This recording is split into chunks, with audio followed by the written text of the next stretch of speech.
داوديل قيبتنا وقيبتي لبعض وعمرك لي فلانقين جمعها maanta waxaan ku qaad arigana dhamaan qadiyaadka ku saabsan daawasha qiimaha leh arrimaha marxaladda waddankeena ka jirtay iyo waxyaalaha aynu ka ogaanay xagga xogaha iyo waxyaalaha macluumaadkan ka soo ururnay qaybtan waxaan malanayaa daawasha qiimaha waa qayb xiisa gaar ah iyo idin yeela doonta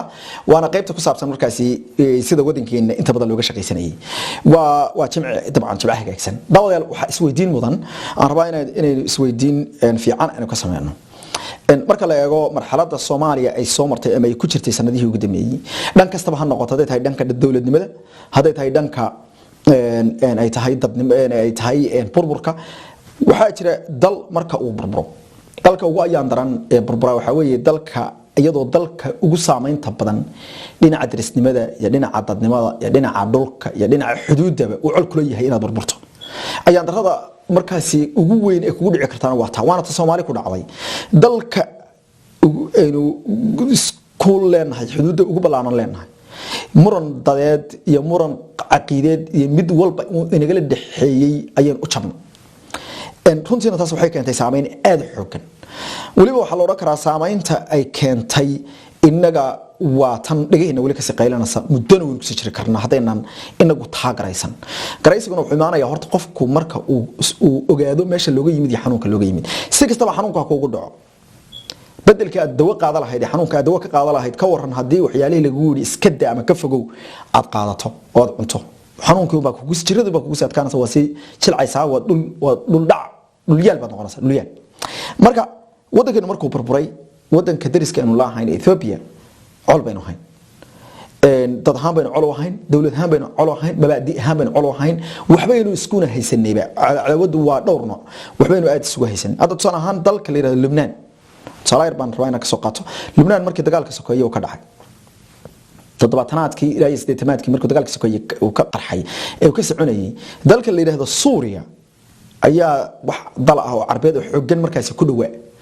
dalka Suuriya la yiraahdo markaasi ma jirin cadaawad ka dhaxaysay Suuriya iyo Lebanon ahaan uga dhaxaysay marmarka qaarkood waa jireen in laga yaabo dawladda markaasi jirtay Xaafid al-Asad oo Bashar al-Asad abihi in uu xaqlinayay ama u xaqlinayay dhinaca shiicada oo kale waa laga yaabaa oo maadaama uu shiic ahaa waa iska mabda laakiin in jiritaanka dalka uu san jirin كم سهر شيء سوريا ما لهاين مبادئ سياسات أو أيدونس إن لبنان أي سنتلهان أشرين أو دولها أما دلهان وبعضه ولكن بدل كي سامين تأيدا وكيف فكرة هذا الوضع سامين أكو يالوت لكن دلكي محي سامين سوريا سياسات بيبسي ودلك عربتي وتكتي خليجك ويقول إن دلك لبنان إنه بعضه الدنيا دوكمات شرطو إسرائيل بس كقاعدنا صا أما بلايك العوي معنا صا أما يجا أساس نغني وضل عربية العكتب بحية أنا جنا بدينا أفرتم كنا عسكري بيودر توينا بدايس dagaalkii sokeeye waa joojisay siyaasadii lagu dhaqay dalka kala qaybin siyaasadeed had timaado shiica iyo sunni iyo loo kala qaybiyo iyo kristaan loo kala qaybiyo laakiin dawladnimo loo sameeyay ugu yaraan dalkii dhiig joogsanay dhiigin uu burburay si Soomaaliya iyo si u dhowtoona ma noqon marbayba ahayd dalka ugu dhaqaalaha fiican bay soo gaadhay Lebanon iyo ugu quruxdana badan bay soo gaadhay kastam dalka Carbeed kastam martaba dhibaatooyin kale ku dhaceen marka inaga laakiin Suuriya booskeedii waxa inoo galay Ethiopia oo aynu marii dhig la kala furanay waliba inaynu humiliation ku sameeynay aaminsaneed oo dagaalkii 77kii aynu weerarkii dhacay aynu kaga bursanay aaminsaneed oo aaminsana ayagoo boqortooyo 1000 sanadood jirtay in dal yar oo 17 jira 1977 buu dagaal ku dhacay 1960 waxaanu qaadanay xornimada 17 sanadood buu dalkeenu jiray oo waliba maxay tahay ay dal yar oo ka dad badan yihiin aynu ahayn baa laga taqalusay oo la sigay magaaladoodii caasimadda ahayd qiir la galiyay markaasay waxay u dirsadeen dawlado kale qayladaan u dirsadeen oo maartay Ruush iyo Japan iyo balaayo u yeedhan macnaha markaasi adduunkay ku ceebeen hortiisii taas waxa ka sii dheereed inaynu runtii aynu dal iyo dad inaga haysteen marka ka waran hadii dadkaas ku kufo sabab aad uga kacda waaba doqonnimo haday maartay sheegeen waaba doqonnimo siyaasadeed haday saas meel ahaayeen doqonnimo siyaasadeed ma noqon kara marka kuwii baan u kufnay waliba hadda kaaga si macay dadka waliba dawladnimadooda qabsaday marka inaga jilayeen inay jaal yihiin oo EPRDF ki qoladii TPLF loo rajiray Tigreega magaalada Xamar joogtay ayaa dalkii la wareegay ilaa inagana jabhadii baa qabsaday ayaga dalkii dawladii dalka may qabsanay dawladii bay rideen jabhadeeni oo dabcan dalka qayb way qabsadeen dawladina way rideen dagaal qabiil bayna ku dhawaaqeen markay qabsadeen dalkii laakiin TPLF dagaal cilaam dawladnimo ay samaysay militariga xarooday ku tir militarigu sidiisuba dalka militariga waxa weey wuxuu kamid yahay hantida qaranka meel lagu yiraahdo inagana wad ogtihiin oo jabhadeen waxay dhahan waxa la leeyahay militarigana jabhadaha isku dhiibeen bay yiraahdeen dalkan waa la haystaa military jabhad isku dhiibay lama dhaxaba waayo jabhadu watay shalay dagaalamay way dilayaan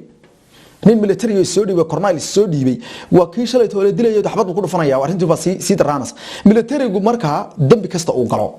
ama wax kasta oo dad kasta uu kharbado waa hanti uu use gareeyo ninka markaas wadanka haysta marka TPLF maxay samaysay waxay yiraahdeen wixii military xiriyaha galeen wala la xisaabtamaya xiriyaha ha galeen wixii booliisana nabad ha sugeen madaxtooyadina ayaga galay inta uu jabhadaha Soomaalida dhaaftayna intaas inay yiraahdaan militariga horta xiriyaha gala wahanti adigu baad u isticmaalaya ninka madaxtooyada haysta oo baad u shaqeynayaan iyo dalkaasi u shaqeynayaan ninkii dambi ku cad yahayna hadhow toodaba la xisaabtami karaa ama jagada buul baa laga dhigi karaa wala iska caydi karaa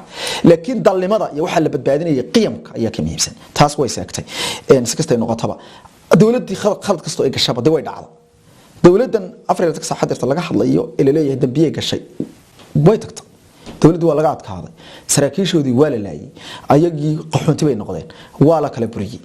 nidaamkaas afku ciida darsada marka bal ka waran dadkii 30 sanadood kadib ayaa la joogaa halkii iyo halka hooseysa baa la taagay marka Ethiopia 45 sanadood ee ugu dambeeyay 15 sanadood ee ka horeeyay xilligaas ay jabhaduhu galayaan ama TPLF ay wadanka ay qabsanayso meel sanaawi ragiis ay wadanka qabsadeen Ethiopia 15 sano marka ugu dambeyntii qodobkaas waxaan ku daylahaa dadkaasu siday u fikrayeen oo kale yeeseen inagu fikrano aad iyo aad runtii ay u kala duwan tahay marka haddaan arintan 45 ka sanadood tan iyo 1977 siyaasad ay Ethiopia kala hayd dalkeena siyaasadii ay maalintii dagaalkaas uu dhamaaday 78 kii bilowgiis uu dhamaaday ay dejisatay waxba kama bedelin TPLF waxaanu ahaa siyaasadda Soomaaliya ku aadan ee lagu dhaqmayo siyaasad sirdoon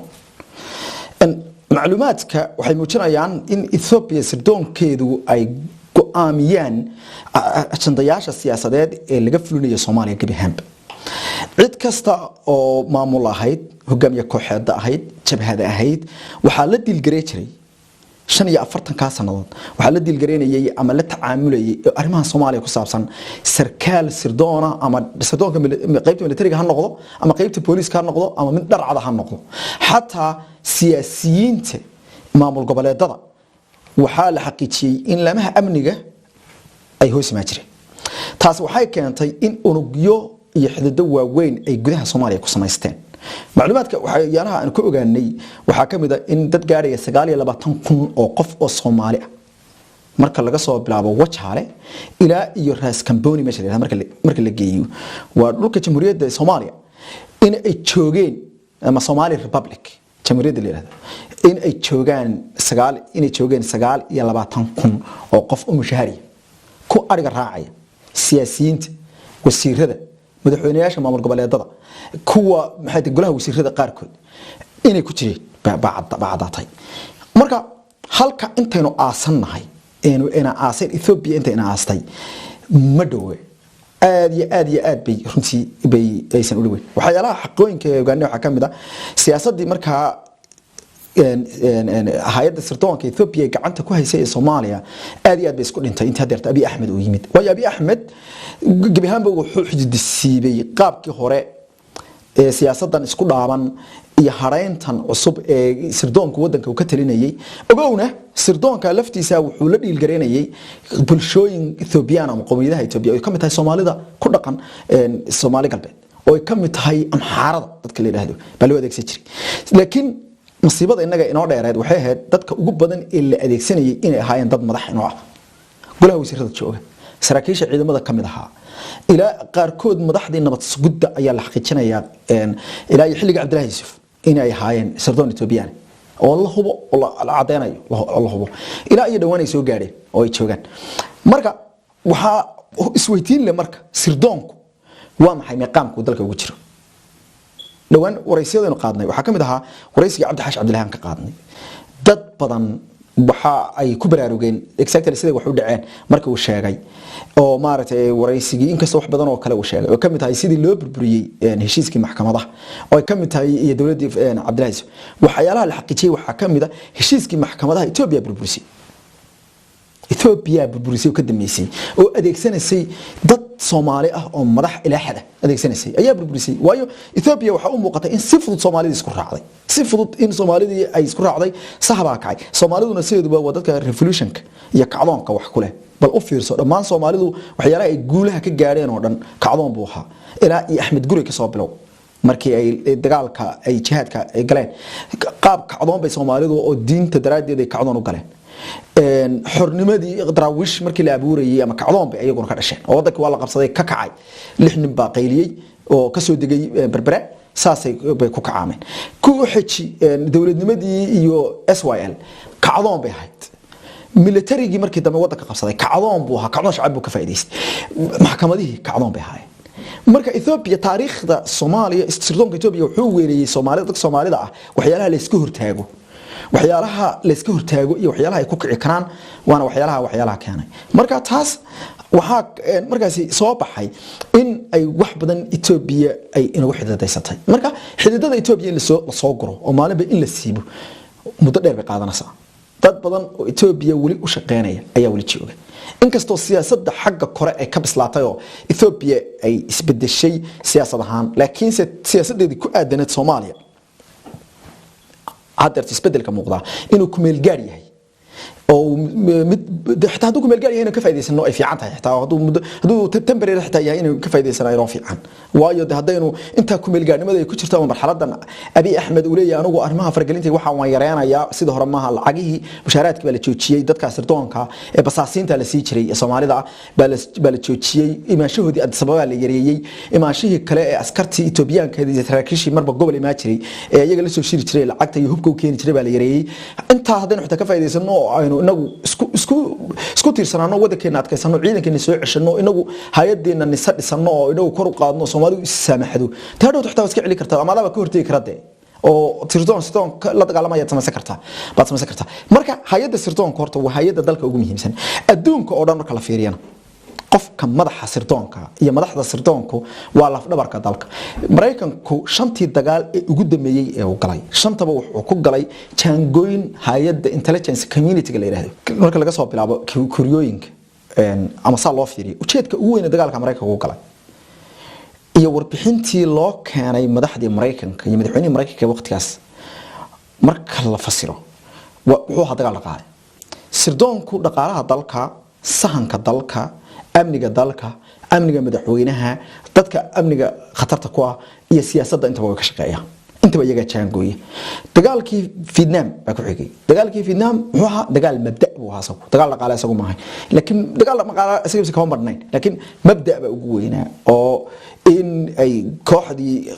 maadaama laba qoodood Cold War buu ahaa waxaanu oo dhan uu ka dhashay dagaalkii qaboobaa ee dalalka weynaysan toos isku dileen ama dalalka midowga Soviet iyo dalalka reer galbeedka NATO toos isku dileen laakiin waxa la cunayay wixii yar oo dhan ama cidii marka bal isku diray waxa jaangooyay oo go'aankiisa qaatay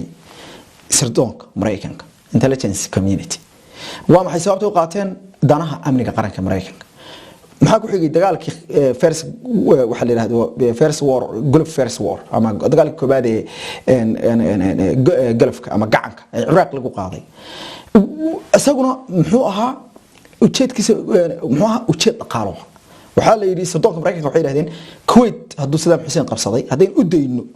Kuwait kuma joogayo Sacuudigu qabsanaya oo wuxuu qabsanaya Qatar oo wuxuu qabsanaya dalalkaas oo dhan waliba yaala shaqeynaya xataa sirdoonadii marka la shaqeynaya waxa kamid ah Iran ba kamid ahayd sirdoonkii Mareykanku waxay ku qanciyeen madaxdii Mareykanka in dagaalka la galo si loo joojiyo Saddam Hussein waa Saddam Hussein hadduu intaas oo dhaqaalaha isku qabsado boqolkiiba 50 in ka badan dhaqaalaha saliidda caalamku maamuli doona uu inaysan duleynaya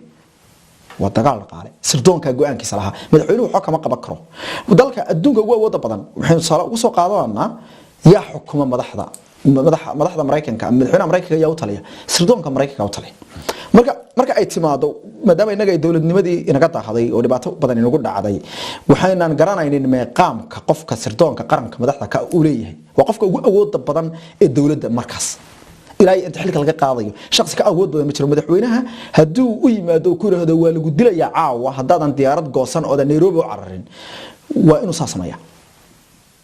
hadii uu sameeyo waa madaxweynaha isaga markaa naftiisa ka mas'uul xog sirdoon baan helay oo qaranka ka dhana hadaynan sidaas sameeynan waxa inagu dhacaysa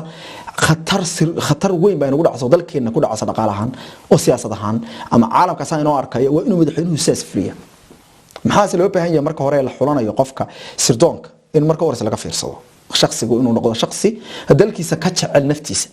shakhsi ka jecel qabiilkiisa dalkiisa shakhsi ka jecel meeqaamka mas'uuliyadiisana garanaya horta waa inuu qofku garanaya mas'uuliyadda intay leegtahay ee way amniga qaranka oo dhan tan kale xogta dalka oo dhan waxa la wixii dalka soo gala oo dhan waxa jira inuu keeno madaxa sirdoonka tan kale waxa la yiraahdo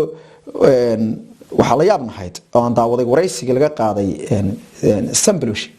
runtii su'aalo badan waa la weydiiyay laakiin su'aalo badan ayaa admoosay in xagga warbaahinta ama wariyay marka wareysanayay ka fakatay waxa kamid ah wuxuu yiri taliye Sambelush wuxuu yiri anagu siyaasad kama shaqeeyno siyaasadda xiriirka Ethiopia waxa deetaan goonisay dawladda waxa la yiraahdo intelligence sharing baa jira adduunka oo dhan baale waxa intelligence sharing lagu sheegayaa waa siyaasad waa foreign policy وارن سياسة arrimaha dibadda weeye waxa weeye waa xog laba dal ay wadaagayaan xogta laba dal ay wadaagayaan dhinaca amniga oo dhan xagee soo martaa waxay soo martaa sirdoonku marka inuu yiraahdo hadeerto tusaale yar oo kale tusaya siyaasadda isbedeshay ee waqooyiga Kuuriya iyo Mareykanka in madaxweynaha waqooyiga Kuuriya iyo madaxweynaha Mareykanka soo fariistaan Kim Jong Un iyo Nicolas Trump khurfada media daawanaysan waa aniga maalin walba isoo turjumaya ka dambeeyay ma taqaan qofka ka dambeeyay Mike Pompeo oo ahaa madaxii CIA Mareykanka ayaa ka mas'uul ahaa intuusan wasiirka arrimaha dibadda noqon wuxuu ahaa CIA wato mas'uul ka ahaa wato shir qarsoodiga ku tagay Pyongyang oo noqday sarkaalkii ugu horeeyay Mareykan ee abid taga halka wato noqday asaga jeexay wadadii inta leekeed dagaalkii inta leekeed asaga joojiyay bal fiiri marka aqligeena in lagu ciyaarayo oo la rabo in lagu sameeyo waxa la yiraahdo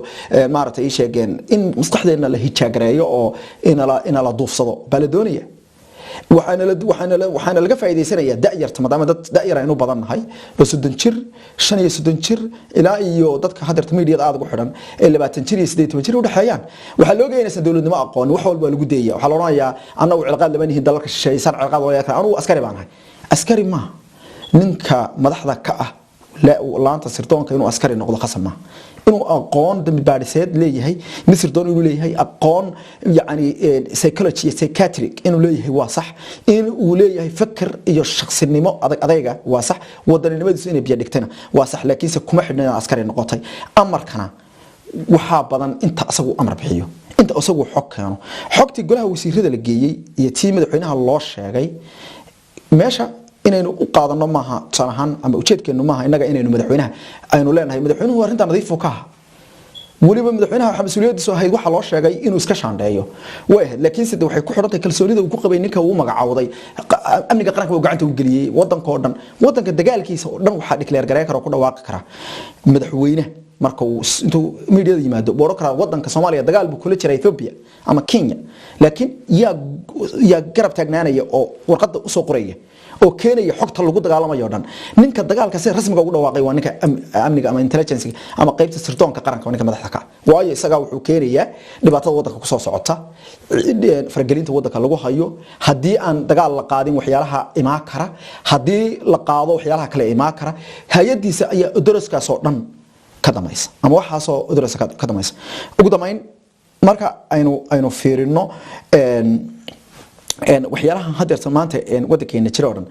casharo in laga barto weey waxaan aaminsanahay anigu si kale marka loo fiiriyo ama xogaha aynu helay Ethiopia si wadankeena ugu xidhiidhsatay wasiirro inay u shaqeeyaan hadeerta madaxweynayaal heer maamul goboleed ku xigeenno heer maamul goboleed baa la xaqiijiyay in ay kamid ahaayeen oo maanta qaarkood xilal hayaan maanta qaarkood maamul goboleedada qaarkood xilka hayaan ku xigeen ka yihiin bal xaqiijiyay inay member ka ahaayeen ama qaar wasiirrada maamul goboleedada qaarkood kamid ah inay ka ahaayeen sirdoonka Ethiopia marka Ethiopia inaga inay la kala guro waqti dheer bay qaadanaysaa marxaladda hadeerta Ethiopia ay ku jirtana waa mid baraarug gaar ah inaan u yeelano leh waxaan ku soo koobayaa ama ku soo weeranayaa ku soo gabagabeynaya ummadda Soomaaliyeed waxa u baahanaa inaynan qof walba wuxuu inoo sheego inaan qaadan runtiina waraysiyadii aanu qaadno oo dhan anagu hal ujeed kaliya aan kala hayn waxay dadka sida rasmiga wadanka wax ugu qabtay inaan waraysano waan waraysan karnay wasiirada kale wasiirro kale oo maartay waraysan karnay dadyow kale oo siyaasadda ka hadla waraysan karnay inkastoo qarkoodna waqtigoona sax laakiin anagu waxaan bartilmaameedka anagu wuxuu ahaa dadka wadanka wax u qabta wasaaradda beeraha ujeedaan baan u bartilmaameedsanay waa maxay ujeedadu wasaaradda beeruhu qayb kamid ah nolosha dadka gacanta ku haysa wasaaradda kalluumaysigu khayraadka wadanka gacanta ku haysa wasaaradda shidaalku qayb kamida in wax laga bedelo nolosheena ayayba gacanta hadda ku hayaan waxyaalaha dadka loo yaqaan waana wasaaradaha ugu muhiimsan inagu waxaanu kaliya naqaanaa inaynu ka fiirino reerka iyaga arrimaha dibadda la siiyay gaashaandhigga la siiyay kamba la siiyay macnaha waxaa weeye ujeedka aanu gudoomiyaha aqalka sare aanu u dooranay waa dadka ugu xaqiiqda badan ugu daacadsan uguna wadanaysan hadda Soomaali nool anaga taaqreeya oo runtii qirey ka horna waana noloshiisana waana qaanay waana baadnay waana xulanay waana dadka ugu daacsan waxa uu inoo sheegay iyo waxa uu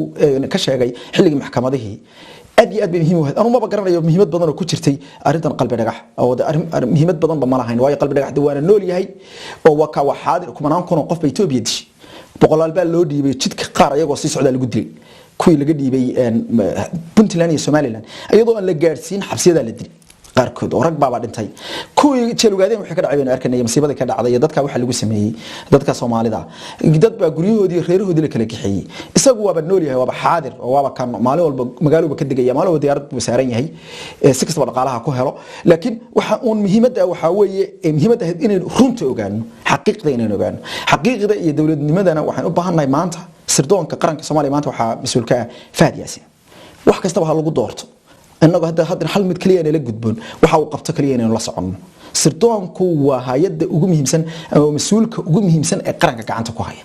madaxweynaha maxaa la gudboon iyo ra'iisul wasaaraha iyo golaha wasiirada in marka uu horeyso qof qualified oo dhinac walba ka dhameystiran shuruuda ugu weyn ee ku xidhan tahay ay tahay inuu wadan yahay wadankan u daacad u leeyahay loyal inuu wadanka u yahay oo loyalty waa aad bay muhiim ugu tahay qof loyal ma noqon kartid oo daacad qof ma noqon kartid macnaha daacad waxa laga rabaa